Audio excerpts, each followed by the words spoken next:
खस्ता करारी चपटी भेल ले लो भेलपुरी जिसको खाए अमरीश पुरी। मेरी भेल इतनी जायकेदार जिसे खाए आदरणीय शरद पवार। कमाल है, सामने लिखा है शेखर सुमन भाषण वाला और बेच रहा है भेलपुरी। अरे क्योंकि भेलपुरी और पॉलिटिकल भाषण में कोई फर्क नहीं होता, एक खाने में चटपटा होता है, दूसरा सुनाने में। बाबूजी ये डाला नमक, मिर्च गरम मसाला, लिचोड़ दिया लेंबू, बन गया भेल आला, जिसे खाए बीवी बच्चे और घरवाला। साहिबान कदरदान, यही फॉर्मूला पॉलिटिकल भाषणों में भी इस्तेमाल होता है। ये डाले ममता जी के फटके, अम्मा जी के झटके, मायावती जी का शोर, मुलायम जी का जोर, लालू जी की अक्लमंदी, सोनिया जी की कम हिंदी, वाजपेयी जी के पॉज बार बार। लो हो गया मजेदार भाषण तैयार, ले लो चटपटा करारा भाषण ले लो। शेखर सुमन भाषण वाला आ गया, हर दिल पे छा गया। आज के हमारे मेहमान हैं टुनटुन जी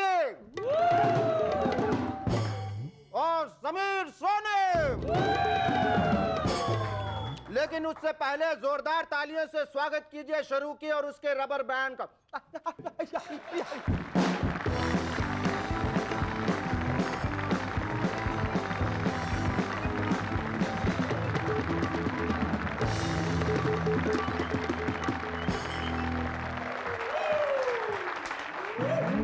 hello welcome back, I am SSN, you watching MNS. आजकल बड़े शहरों में कॉस्मेटिक सर्जरी काफी पॉपुलर हो गई। इस सर्जरी में आप अपनी खराब नाक, कान, होंठ, आंखें कुछ भी खूबसूरत ढंग से ठीक करा सकते हैं। कल मेरे दोस्त जस्सी की वाइफ एक कॉस्मेटिक सर्जन के क्लिनिक में मिल गई। डॉक्टर उसे समझा रहा था, देखिए मैडम, आप अपने हस्बैंड के बारे में बिल्कुल चिंता ना करें। यूं समझिए कि हमारे हॉस्पिटल से आपके घर एकदम नया आदमी जाएगा। इस पर जस्सी की बीवी घबरा के बोली, नया आदमी? ओ जी नहीं, मेरे घर वाले को पता चल गया तो बड़ी मुसीबत खड़ी कर देगा। पिछले दिनों पवार साहब ने कहा, हमारी पार्टी सबको बराबरी का दर्जा देगी, जो बिल्कुल नीचे के लोग हैं उनको भी ऊपर लेकर आएगी। शरद पवार जिंदाबाद, शरद पवार जिंदाबाद। और तेनू की हुआ है सुरेंद्र? पवार साहब की बातों से बहुत इंप्रेस्ड हो गया क्या? अरे और क्या, 1 साल से नीचे बिठा के रखा हुआ। पवार साहब आएंगे, मुझे भी ऊपर का दर्जा देंगे और मैं भी इनके लेवल पे आके बैठूंगा। देख रहे हैं पवार साहब, एक वोट तो हमारी टीम की तरफ से ही पक्का समझिए। आजकल अंडरवर्ल्ड वाले अपने गैंग में देहाती लोगों को काफी चांस दे रहे हैं। उनका मानना है कि देहाती लोग सस्ते और टिकाऊ होते हैं। पिछले दिनों अपना कल्लू राम भी एक गैंग में शामिल हो गया। पहले दिन उसे एक सेठ को टपकाने का काम मिल गया। इस काम के लिए मुन्ना टपोरी उसके साथ था। वो देख कल्लू, सामने 3 लोग बैठे ले, उनमें चश्मे वाले को टपकाने का है क्या? पर चश्मा तो तीनों ने पहन रखा है। अरे बाप, वो जो टकला है उसे गोली मारने का है, लेकिन वो तो तीनों टकले हैं। ए शाने, वो जो सांवला सेठ है ना, उसे खल्लास करने का है, समझा क्या? पर वो तो तीनों सांवले हैं। इस पर मुन्ना टपोरी ने गुस्से में 2 लोगों को गोली से उड़ा दिया। बिस्कू बिस्कू। चल अब तो समझ गया ना बाप, अब जो बचा है उसे मारना है।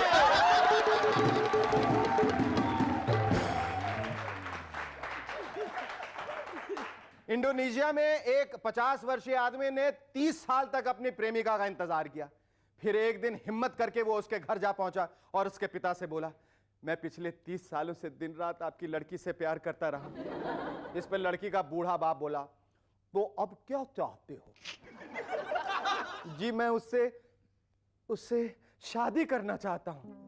ओह शुक्र है, मैं समझा था कि अब तुम पेंशन मांगने आए हो।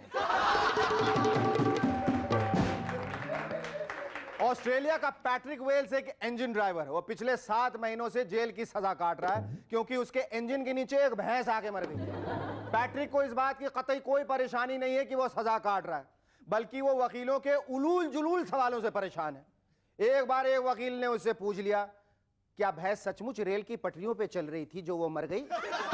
इस पर वो झुंझला के बोला, नहीं, भैंस तो पटरियों से आधा मील दूर घास चल रही थी, पर जब इंजन ने उसे देखा तो वो पटरियां छोड़कर उसके पीछे भागने लगा। भैंस डर के मारे एक पेड़ पे चढ़ गई। मेरा इंजन भी कम नहीं था, वो भी पेड़ पे चढ़ गया। ये देखकर भैंस डर गई और उसने पेड़ से कूदकर आत्महत्या कर ली। आजकल सरकार ने किसानों के लिए कई तरह की इंश्योरेंस पॉलिसीज चला रखी। झबुआ गांव के किसान की झोपड़ी जल गई। इंश्योरेंस एजेंट घटनास्थल पर पहुंचकर बोला, हमारी कंपनी आपको ठीक वैसे ही झोपड़ी बनवा के देगी जैसी आपकी झोपड़ी थी। इस पर किसान बिगड़ कर बोला, वाह ये भी कोई बात हुई, झोपड़ी के बदले में ठीक वैसी ही झोपड़ी, यानी फिर से टूटा फूटा घर, फिर इंश्योरेंस कराने का क्या फायदा हुआ भाई। एक लेटेस्ट अमेरिकन रिसर्च से पता चला है कि पुराने जमाने के मुकाबले आज की औलादें अपने पापा लोगों से ज्यादा इंटेलिजेंट होती हैं। अरे अमेरिकी वैज्ञानिकों, ये कौन सी नई रिसर्च कर डाली आप लोगों ने? ये बात तो मैं हमेशा से कहता आ रहा हूं कि औलाद अपने पापा से ज्यादा अक्लमंद होती है, वो चाहे आज की हो या पुराने जमाने की। अरे शेखर, ये बात तुम कैसे प्रूव करने वाले हो? अरे यार, ये बहुत आसान सी बात है। अच्छा ये बताओ, अमेरिका की खोज किसने की? कोलंबस ने। और बल्ब की? एडिसन ने। इनके बापों ने कोई खोज वोज की थी कभी?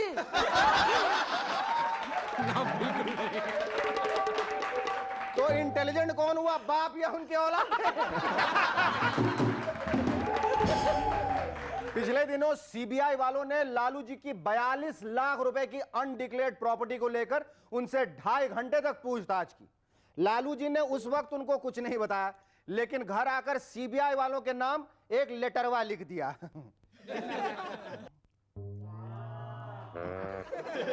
सीबीआई के डायरेक्टर जी को लालू यादव का प्रणाम। हम इस लेटरवा के साथ अपनी 20 लाख की प्रॉपर्टी का पूरा डिटेलवा भेज रहा हूं। यह नेक काम हम इसीलिए कर रहा हूं ताकि हम भी दिल का बोझ हल्का करके रातों को चैन से सोया करूं भाई।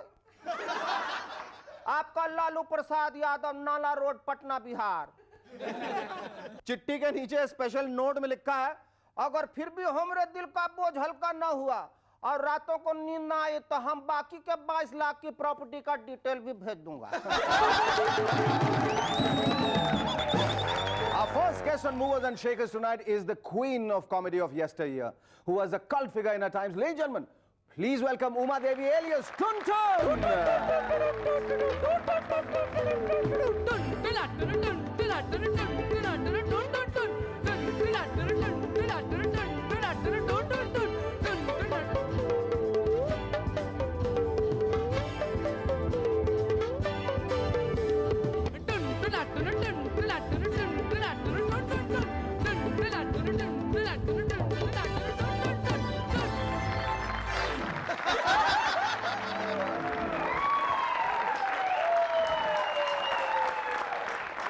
आप गलत जगह बैठ गए।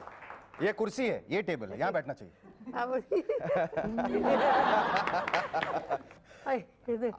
अब ये जो अफसाना जो आपने अपनी जिंदगी में लिखा, आप आगे बढ़ो, खाने की बात करो। नहीं, खाने की बात बाद में, पहले अफसाने की बात। अफसाना जो आपने लिखा जिंदगी में अपना, वो कितना लंबा अफसाना था? उसका एंड थोड़ी होगा कभी। आज आज आज के दिन अगर मैं आपसे पूछूं कि अफसाना कितना लंबा है, कितना पुराना है, कितना बड़ा है, तो आप क्या कहेंगे? मैं बोलूंगी अभी पैदा हुआ है। वाह वाह वाह, पैदा हुए टुनटुन। शुक्रिया। संगीत कभी पुराना नहीं होता और कभी ऐसा नहीं होता कि वो कब पैदा हुआ। संगीत तो पैदा होके चल ही रहा है, चलता ही बिल्कुल रहेगा। बिल्कुल। ये अभिनेत्रियां भी जिंदगी कभी के पुरानी। मेले, ये जिंदगी के मेले।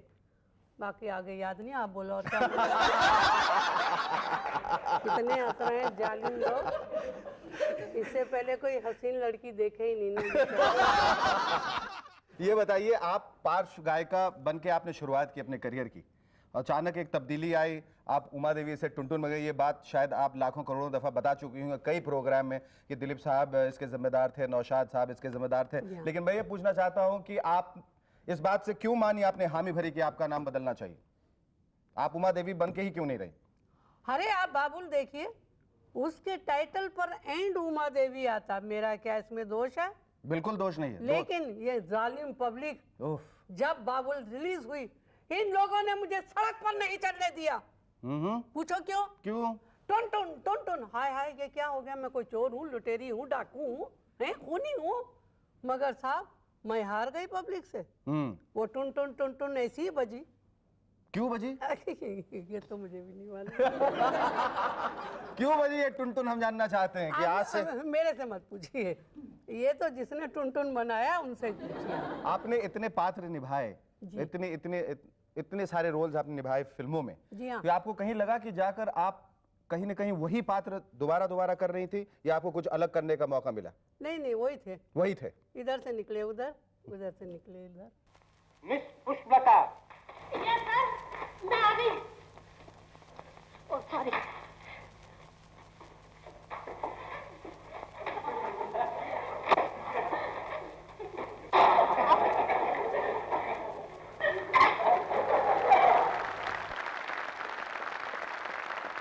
अच्छा ये बताइए इतने सारे रोल्स आपने किए, उसमें से आपकी कौन सी सबसे यादगार रोल? और मैं भी ये भी मान के चलता हूँ कि आपने अब तक बहुत सारे कॉमेडी रोल्स निभाए। आपको ऐसा लगता है कि ये जो आप हंसा रही हैं, आपने हंसाने की कोशिश की अपने दर्शकों को, इस हंसाने के मुखौटे के पीछे एक बड़ा संजीदा मुखौटा हमेशा छिपा रहता है, एक दर्द छिपा रहता है, ये आप मान के चलती हैं? और शायद इस वजह से आपकी पहली फिल्म जिसमें आपने पार्श्व गायन किया था, दर्द, उस फिल्म का नाम था मेरे 4 गाने हैं। 4 गाने गाए हैं, लेकिन अफसाना लिख रही हूँ गाना जो आज सबकी जिंदगी का अफसाना है, सबके होठों पे हम चाहेंगे। वो एक छोटा सा ब्रेक लेंगे, उसके बाद वो आप हमारे लिए खास तौर पे अपने दर्शकों के लिए जो इस वक्त देख रहे हैं वो गाना, ये गाना सुना, छोटा सा एक ब्रेक लेंगे। वो क्या होता है ब्रेक? मैं भी बता देता हूँ क्या होता है ब्रेक। वो ब्रेक जब हम लेंगे तो आपको बताऊंगा कि ब्रेक क्या होता है। Stay with us, we'll be back in a moment to chat some more with Uma Devi.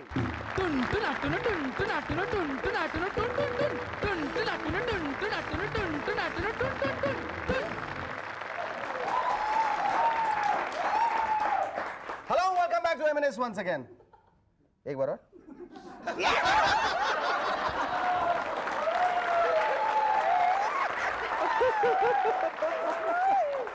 ओहो, तौबा ये शर्माना।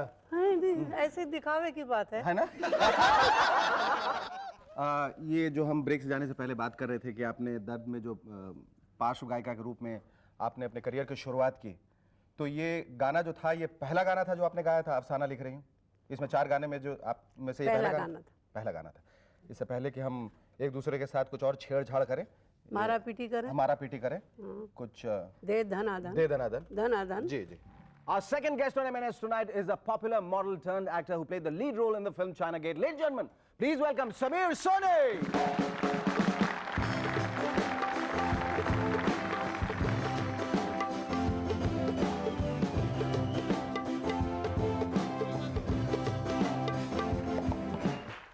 Samir, thanks for coming on our show. Pleasure.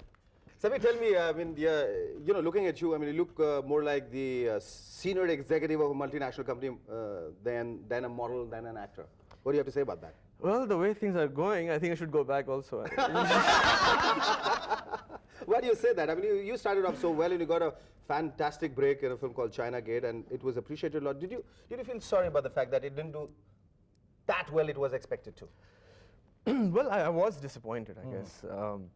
Because first film supposed to be the biggest film ever made. और इतने सारे लोग उसमें, इतने सारे stars, the CGU. So उसके बाद तो मैं autograph practice कर रहा था. कि pictures release होगी, autograph. उसके बाद कुछ हुआ नहीं ज़्यादा. You started off being a model, did you? Yeah, I started with modeling. Then तुम्हारा सबसे popular वो ad Cadbury's का और दूध वाला. Yeah, Cadbury's. Actually, the first was Motorola cellular phones. That was very popular. First ad I did. फिर उसके बाद वो टीवी में there was a serial called Mouthful of Sky in which I played a villain.